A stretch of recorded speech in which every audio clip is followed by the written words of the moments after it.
Hi guys good morning. आज है Sunday.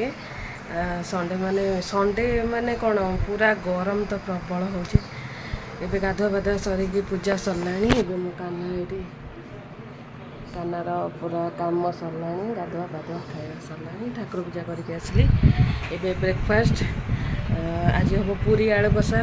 गरम हो बजे पूरी आलू कषा सब बेले रुटी फुटी खाई भल लगुनि अल्प अल्प 2-4टा लेखा खाइबू आउ बेसी खाइबुनि कारण पेट गरम हो खरा बेला को पखाल।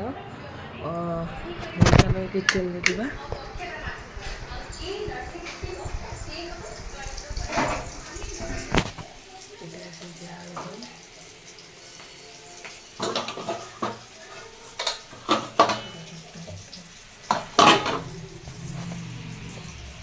रोषे कर सारापर आपको किचन को पलि आसली। पियाज कटाकटी करनेली, अदा रसुण पेस्ट अच्छी, टमाटर काटिनेली आलू कषा बनवाई। तापर पूरी अटा चकटी रखीदे गरम गरम पूरी छाणी। तापर प्रबल जोर गरम होता है ये कटाकटी सरला पूरी ये छाणीदेली।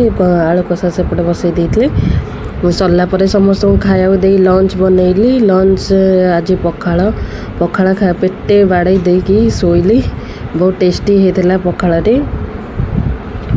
पखाल खरा दिने खाइबार तार पूरा अलग मजा। पखाल गरम हो बढ़िया टेस्टी लगुच। आपण मैंने नियंतु ये पखाल प्रिपेयर कर देची पकोड़ी मिक्सचर आ गोटे भंडार बरा टाइप भजा होता। तापर नेक्स्ट डे होगला। नेक्स्ट डे मु ट्रेनिंग पलई थी। तापर आज किसी नुआ ट्राए होता कुकीज बहुत बढ़िया लगे। जदि वीडियोटी भल लगे लाइक शेयर सब्सक्राइब करेंगे। जदि वीडियोटी भल लगे लाइक करेंगे। रोची जय अच्युत। ये ट्राए करी मु कुकीज ट्राए करी।